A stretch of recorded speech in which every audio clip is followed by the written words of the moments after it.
Student आज के इस वीडियो पर लेकर के आ चुके हैं कक्षा 12वीं का राजनीति शास्त्र का सेट ए का पेपर अर्धवार्षिक परीक्षा का है पेपर। बच्चों यदि आपको 80 में से 80 पूरे अंक चाहिए तो वीडियो के लास्ट तक बने रहना और चैनल को जिन्होंने अभी तक सब्सक्राइब नहीं किया चैनल को सब्सक्राइब कर लो, बेल आइकन को प्रेस कर लो और इस वीडियो को जितना हो सके अपने दोस्तों में शेयर करो ताकि सभी के पास पहुंच पाए वो अपनी तैयारी अच्छे से कर पाएँ।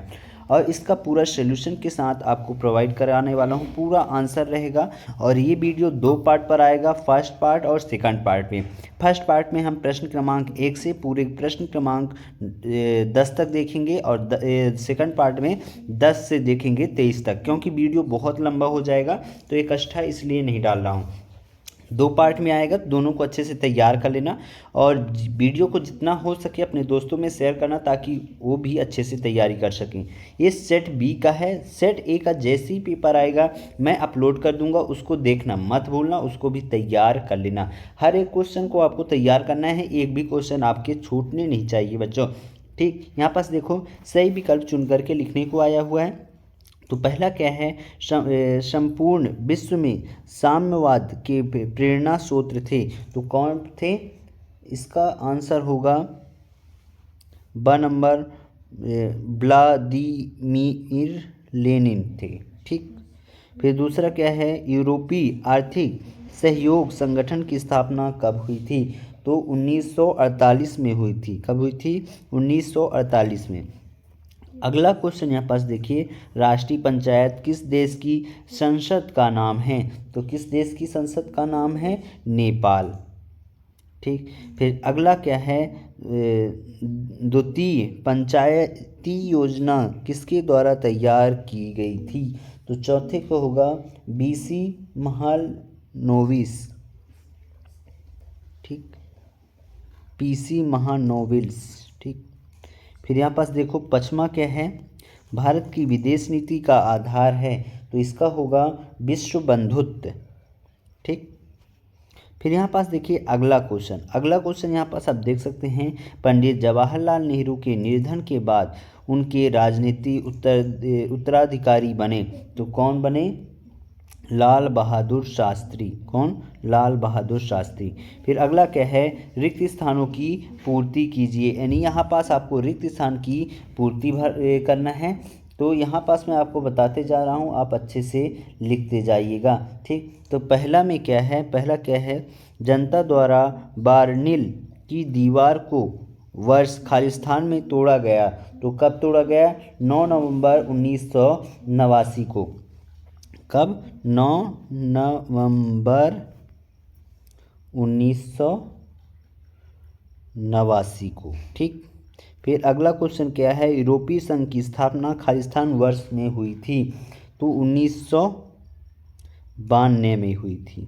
ठीक, फिर अगला क्या है, कोलंबो में राजीव जयवर्धन समझौता खालिस्तान वर्ष में हुआ था, तो 29 जुलाई 1987 में हुआ था। कब हुआ था? 29 जुलाई 1987 में। ठीक, फिर ओजोन परत में छिद्र होने का प्रमुख कारण खालिस्तान गैस की मात्रा में कमी होना, तो कौन सी गैस के कारण? तो ओजोन गैस की मात्रा में कमी होने के कारण होता है।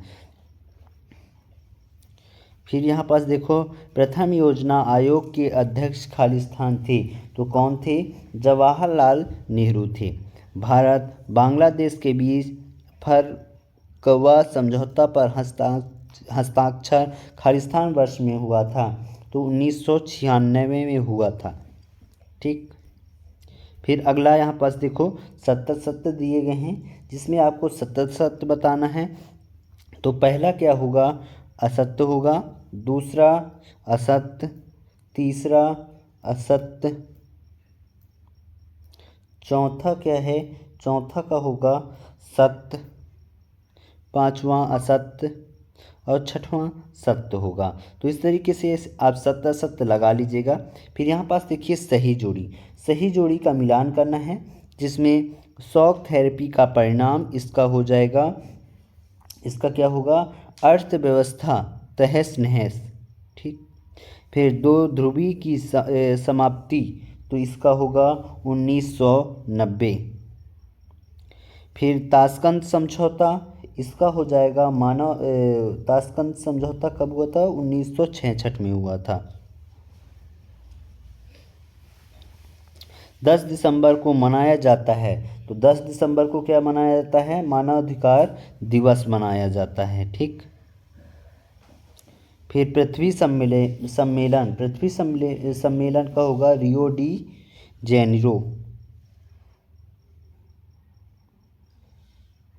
फिर जय जवान जय किसान जय विज्ञान, इसका हो जाएगा अटल बिहारी वाजपेयी का नारा था।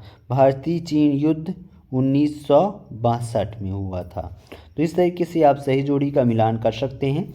यहाँ पास देखिए प्रश्न क्रमांक 5वां क्या है? एक वाक्य में उत्तर लिखने को आया हुआ है। तो WHO का गठन कब किया गया था? लिखिए। तो 7 अप्रैल 1948 को किया गया था। 7 अप्रैल 1948 को किया गया था। ठीक। फिर अगला क्या है? यहाँ पास देखो BWC की स्थापना कब हुई थी? तो 1972 में हुआ था। भारत में कौन कौन से बांध विरोधी आंदोलन चलाए गए थे? तो कौन कौन से हैं? तो टिहली बांध विरोधी सत्याग्रह, हीराकुंड बांध निर्माण के खिलाफ आंदोलन चलाया गया था। ठीक। फिर अगला क्या है? कांग्रेस पार्टी के संदर्भ में सिंडिकेट का क्या अभिप्राय है? लिखिए। तो इसका क्या अभिप्राय होता है?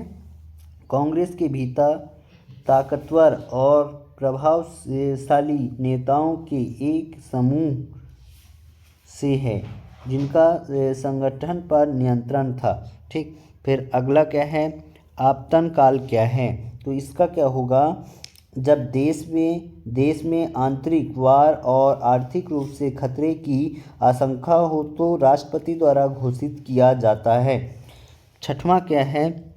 भारतीय राष्ट्रीय कांग्रेस की स्थापना कब और किसने किया था? तो कब और किसने किया था? 28 दिसंबर 1885 में गोकुलदास तेजपाल ने किया था। ठीक। फिर यहाँ पास देखिए ये 7वां नंबर है। यहाँ पास 7वां क्या है? केशव नंदन भारती के बाद में सर्वोच्च न्यायालय ने किस विषय पर निर्णय दिया था? तो केशव नंदन भारती के बाद सर्वोच्च न्यायालय में संसद भारतीय के संविधान में संशोधन करने का अधिकार, लेकिन इसकी मूल संरचना में नहीं। ठीक। तो इस तरीके से यहाँ पास हमने पूरे आपको क्या बता दिए? पूरे आपको एक वाक्य में उत्तर बता दिए हैं और इसके आगे का उत्तर आपको इस वीडियो पर मिल जाएगा। तो चलिए देख लेते हैं। तो यहाँ पास देखो बच्चों प्रश्न क्रमांक 6वां क्या है? यूरोपीय झंडे की क्या विशेषताएं हैं? लिखिए। 100% क्वेश्चन पेपर में आया हुआ है बच्चों, तैयार कर लेना। पिछला पेपर जो मैंने बताया था वही पेपर में आया था।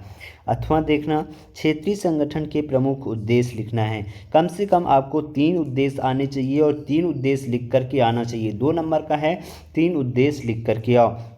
अगला क्या है? भारत और नेपाल की कोई 4 समानताएं लिखिए। भारत और नेपाल के बीच क्या क्या समानताएं हैं? 4 पॉइंट बना करके लिखना है, यानी 2 पॉइंट पे 1 नंबर मिलेगा। ठीक। फिर अथवा में क्या है? सार्क का मूल उद्देश्य क्या होता है? क्या है मूल उद्देश्य? क्या है? सार्क की स्थापना क्यों की गई थी? क्या उसके उद्देश्य थे वो लिखना है।